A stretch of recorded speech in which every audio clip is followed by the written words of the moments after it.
एक तरफ योजना का लाभ, विकास की योजनाओं को द्रुतगति से आगे बढ़ाने का कार्य, और दूसरी तरफ इंफ्रास्ट्रक्चर के बड़े बड़े कार्य, हाईवे, रेलवे, और अब तो अगर यहां से निर्वाल जी और सुराना जी फिर से विधायक बने होते, भाइयों बहनों, अब तक मेडिकल कॉलेज भी यहां आ गया होता। मेडिकल कॉलेज आ गया होता, मेडिकल कॉलेज पे काम प्रारंभ हो गया होता, क्योंकि इनके द्वारा जो पैरवी की जाती थी, जो कार्रवाई होती थी, उसमें स्पीड थी। आज Uttar Pradesh 1 district 1 medical college की तरफ बढ़ रहा है। आपकी कमिश्नरी को मां शाकंभरी के नाम पर हम लोगों ने एक विश्वविद्यालय, मां शाकंभरी के नाम पर विश्वविद्यालय दे दिया है। और इसीलिए भाइयों बहनों, आज मैं आपके पास आया हूं आप सबसे अपील करने के लिए। कभी दंगों के लिए जाना जाता था ये क्षेत्र, महीनों महीनों कर्फ्यू लगता था, सपा बसपा के लोग कभी पूछने नहीं आते थे, क्योंकि सबको वोट चाहिए था, वोट बैंक चाहिए था सबको। उन्हें आपकी चिंता नहीं थी, उन्हें बेटी की चिंता नहीं थी, उन्हें व्यापारी की चिंता नहीं थी, उन्हें केवल वोट की चिंता थी, वोट की। लेकिन आज मैं आप सबसे कहने के लिए आया हूं, आज आप देख सकते हैं प्रदेश के अंदर हमारी सरकार ने जो कार्य प्रारंभ किए, शामली, कांदला, कैराना, एवं गढ़ीपुट्टा, जलालाबाद, झिंझाना, ऊन, थाना भवन, ये जितने भी नगर निकाय हैं, नगर पालिका और नगर पंचायतें हैं, इन सभी में हमने विकास की सुविधाओं का लाभ, प्रधानमंत्री आवास की योजना का लाभ और अन्य सुविधाओं को पहुंचाने का काम किया। अगर भारतीय जनता पार्टी के बोर्ड वहां पे होते तो विकास भी डबल इंजन की सरकार की तरह वहां बुलेट ट्रेन की तर्ज पर आगे बढ़े होते, कई गुना बढ़ा होता। और आज मैं इसीलिए आपसे आह्वान करने के लिए आया हूं कि भाइयों बहनों, जैसे प्रदेश आगे बढ़ रहा है, हमने आपने देखा होगा, इस सब के बावजूद प्रधानमंत्री आवास योजना में अकेले शहरी क्षेत्र में आपके शामली जनपद को लगभग 17,000 आवास उपलब्ध कराए हैं। 17,000 आवास। प्रधानमंत्री स्वनिधि योजना में जो स्ट्रीट वेंडर हैं, ठेला, खोमचा, रेहड़ी लगाने वाले, इन सभी व्यापारियों के लिए 7,233 लाभार्थियों को बैंकों से ब्याज मुक्त ऋण देने का काम किया। आपके शामली जनपद में 16,000 से अधिक निराश्रित महिलाओं को 12,000 रुपए में सालाना पेंशन की सुविधा का लाभ दिया जा रहा है। 8,500 से अधिक दिव्यांगजनों को आपके शामली जनपद में 12,000 रुपए सालाना पेंशन की सुविधा का लाभ दिया जा रहा है। लगभग 35,000 वृद्धजनों को 12,000 रुपए सालाना पेंशन की सुविधा का लाभ दिया जा रहा है। और 2 लाख लाभार्थी आयुष्मान भारत के आपके अकेले शामली जनपद में हैं।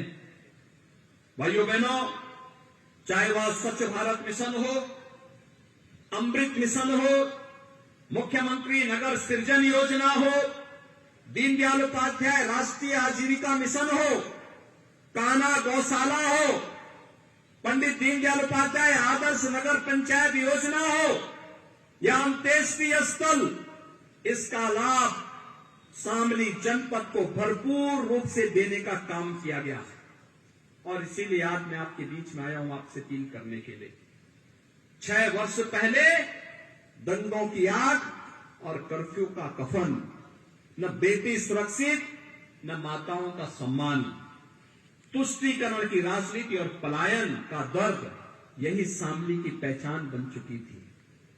और भाइयों बहनों, इन 6 वर्षों में डबल इंजन की सरकार ने व्यापारी सुरक्षित, बेटियां सशक्त, व्यापार के लिए स्वनिधि, हर घर नल की योजना का लाभ, शांति, सुरक्षा और सौहार्द, समृद्धि चौओर यही आज हम सबकी पहचान बन चुकी है और इसीलिए मैं आप सबसे अपील करने के लिए आया हूं।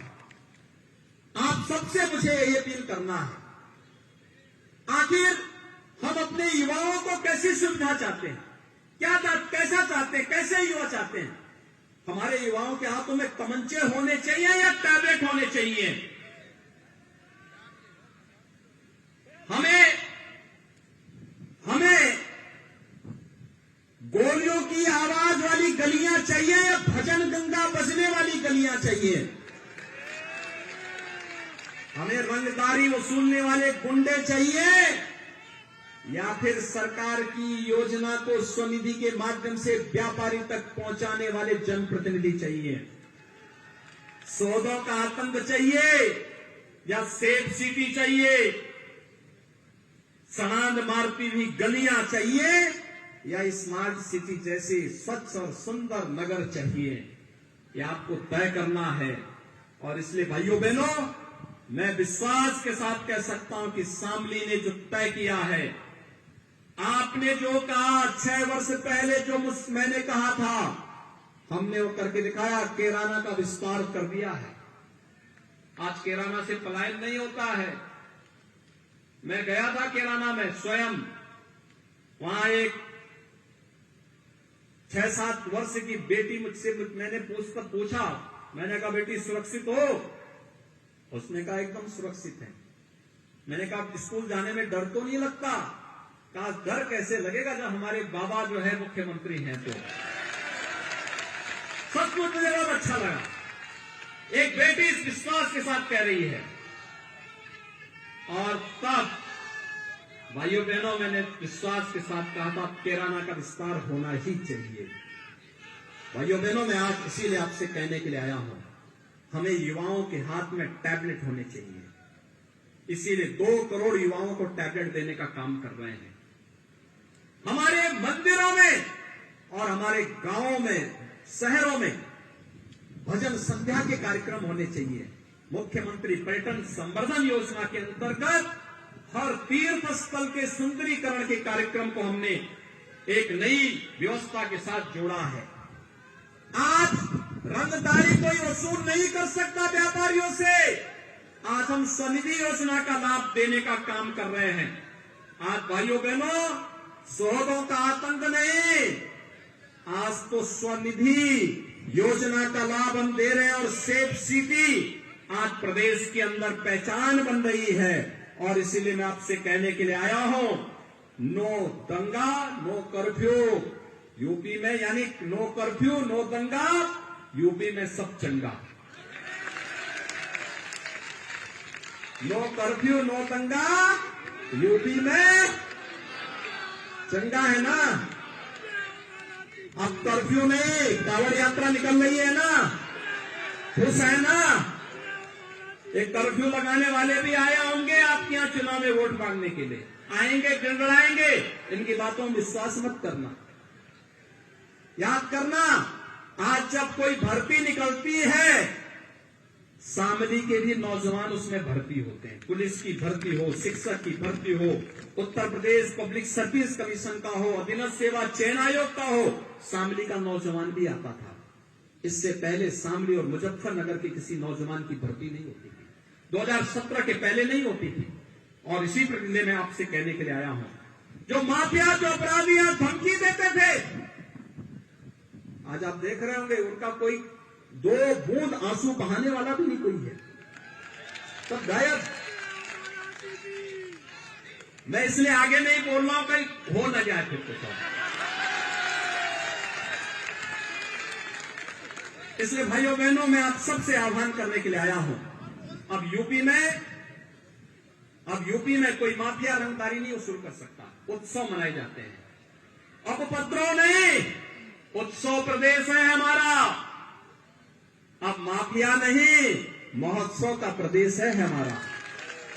और इसलिए भाइयों बहनों, आप सबका आह्वान करने के लिए मैं आया हूं कि भारतीय जनता पार्टी ने प्रधानमंत्री जी के विजन को यूपी ने अपना मिशन बनाया है। और यूपी के इस मिशन में आपका आशीर्वाद हमारे प्रत्याशियों को चाहिए। सुनकर देखो, सुनकर देखो, सुनकर देखो जी। ममता राहुल मोदी बोले, लिखे जितेंद्र जी।